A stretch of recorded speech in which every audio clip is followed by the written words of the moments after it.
This evening, National Education Day launched in jubilant fashion this morning. PPPC hosted a public forum to mull on the state of City Hall. Shortage gravely affects infrastructural projects in Guyana. The Special Organized Crime Unit remains under GPF. In the region, in Trinidad, Attorney General criticized opposition leaders' response to U.S. ambassadors' concerns over the FATCA agreement. And internationally, Roland Martin describes Trump's recent comments on the birthplace of President Obama.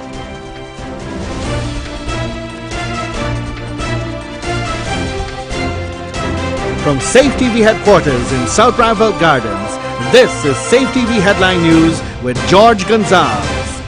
Headline News is now being streamed live on our YouTube channel, as well as our website, safetvguyana.com. Join us. The Ministry of Education today pulled off a massive education rally in Georgetown. Rihanna Ahmed was there amidst all the action and will give you an update on Guyana's Education Day.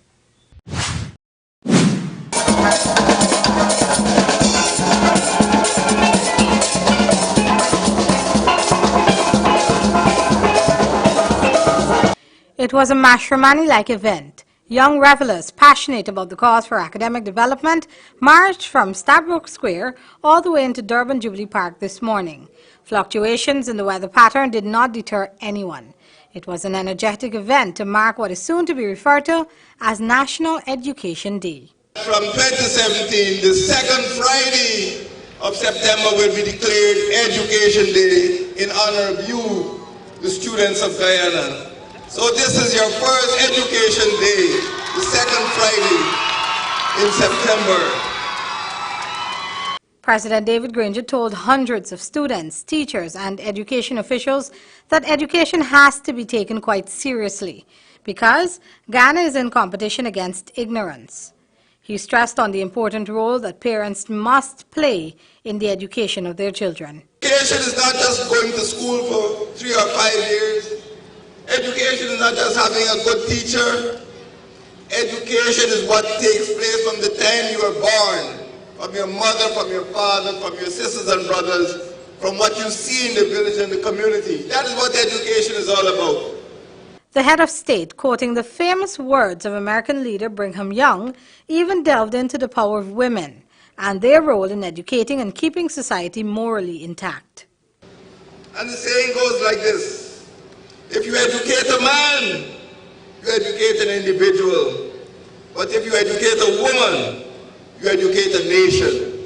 And that's why it's so good to see 2 women on stage here. They didn't bring any male singers, you notice that? So many gunmen there on the run. So many want to be like Feynman or a kingpin like Roger Khan. Rihanna Ahmed, Safetv 2 Headline News. Thanks, Rihanna. On Thursday evening, the PPPC hosted a public forum at the Sleep-In Hotel about the state of City Hall. Andrew Weeks was there and reports that one of the big topics was the parking meter contract. The PPPC, who ruled the country for 23 years and was booted out of power by the APNU-AFC coalition, hosted a public forum about the state of City Hall. The forum was chaired by PPPC MP Hamilton. The PPPC supporters included opposition leader Barry Jagdeo and PPPC ministers, among others. The presentation began with PPPC City Councillor Bishram Kupin, who lashed out at the management of City Hall over the parking meter contract, which he stated is a deal gone wrong. It is my strong opinion that this metered parking concession agreement is bad for the people of Georgetown, and it must be scrapped. Firstly, it was not open to public tender. The genesis of this was that this thing should have gone to tender and they should have had companies bidding for it, but that did not occur. Secondly, residents and businesses were not consulted since they are the ones that would be highly impacted by this. Thirdly, no concession or consideration is given to residents who do not have parking spaces within the properties where they live. Kupin also stated that requests were made time after time to see the contract, but these requests remain unmet. This newscast did hear the town clerk saying at a recent statutory council meeting that the contract was a private document and that councillors were allowed to view the contract at his office, but that it could not be copied or taken away. Following Councillor Coupin was PPC Member of Parliament Gillian Burton, who focused on the vendors' situation from a labour perspective. She said the parking meter will be a burden on vendors and workers. The garages, the city parking and that kind of thing, the garage situation, but you still have to pay. So again, it's coming down to the workers, it's coming down to the what will happen to the persons who have taxis and all of that? Would there be a particular place for them to do their trade? They're workers in an inorganized sector, in the informal sector. Consequences. It means that persons will be forced to either leave their vehicles at home and only use it at weekend. Fact is that at a specially held council meeting made last month, councillors were given a copy of parts of the contract. It's also saying that the town clerk, if legally qualified or not, qualified legally on all matters. It is saying simply that the town clerk should be someone, at least with some legal knowledge, to enable him to perform his duties.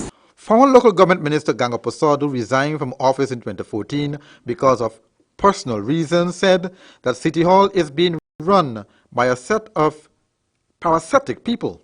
So what we had a council in itself that was managed by one political entity, and that council sought to cast blame and aspirations on other entities for failing the citizens of this city and failing the citizens of this country.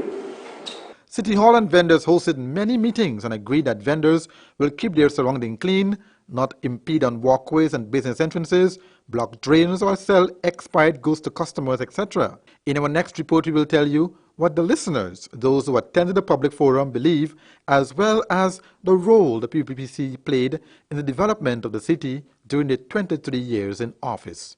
Andrew Weeks reporting for Safetv 2. Thanks, Andrew. Massive infrastructural projects are being gravely affected by the shortage of certain resources. Rihanna Ahmed will explain it all in this report. Like nurses, engineers too are on demand in Guyana. Due to many not wanting to take up jobs at the Ministry of Public Infrastructure, a number of multi-million-dollar projects are almost. This was disclosed at a news conference yesterday by Senior Public Infrastructure Minister David Patterson. Each project that you do in the ministry, we would have to assign an engineer to it. And even though we have several engineers in Georgetown, if you assign them to outlying regions, they can only visit now, and sometimes they can only visit so often. I find that the feedback is not good enough. But then, Cabinet made a decision that the Public Service Ministry create a position for 11 engineers. At $230,000. Even at that level. It is some 5 billion Ghana dollars worth of foreign-funded projects are facing setbacks. And this also has to do with the fact that all of the national contracting firms are overburdened with various government projects. Rihanna Ahmad, Safetv 2 Headline News. Thanks, Rihanna. The following item of news hits investigations are continuing, but in the meantime, persons knowing the whereabouts of a Guyana passport and national identification conference and expo coming October 10 to 12 to Guyana, South America, a must for all wedding professionals. Come enjoy company of Joy Agnes, destination wedding specialist, Mark Jennings, TV host, lifestyle expert, Jacqueline Johnson, destination wedding expert. It's the VIP Rewards Card. Apply today and get special discounts on clothing, shoes, and accessories. Shop and save on your favorite brands by just showing your card. With a distinctive flavor, Paukagi is made from 100% pure vegetable oil. This Paukagi is a delight. Paukagi is light, Pure, with a real ghee texture. Clearance is hosting a birthday sale you cannot miss. Get half off all male and female clothing and shoes. That's where you need to be. Take advantage of Clearance half off birthday sale on Friday the 23rd of September. Clearance, quality clothing at affordable prices. Clearance, always keeping you in style. Heat and dust pollution combined can cause health problems in the work environment. At Sylvie's Variety Store, we take safety serious, bringing you all types of extraction, exhaust, and blower fans. Our line includes fans for domestic, commercial, and industrial use, exhaust and blower fans from 10-inch to 28-inch, pedestal and wall-mounted commercial fans 20 to 30-inch. For the furniture shops and sawmills, we stock the industrial Delta brand dust collector. So always make your workspace safe with these quality products from Sylvie's Variety Store.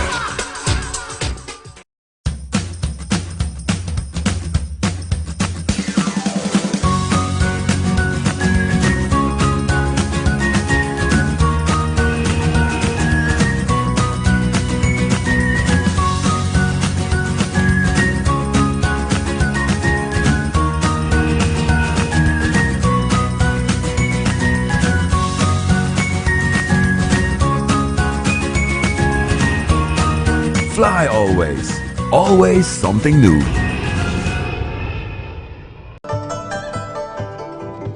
It's always fresh, tasty, enticing, and the best in town. Served hot from our experienced chefs. Come and enjoy our daily meals with a wide and delicious menu to choose from. Also a wide variety of pastries and dessert. We can also host your luncheons, cocktails, parties, and formal gathering. For reservation, call 225-1730, 225-0038, and delivery 225-0195 or 225-0159. The new thriving Chinese restaurant, 32 Main Street, Georgetown. Anna's 50th anniversary right through the year. Check it out at their spacious factory outlet at Rheinfeldt Industrial Park, where parking is no problem. They're in the mood to celebrate at Kissoon's. Once you want it,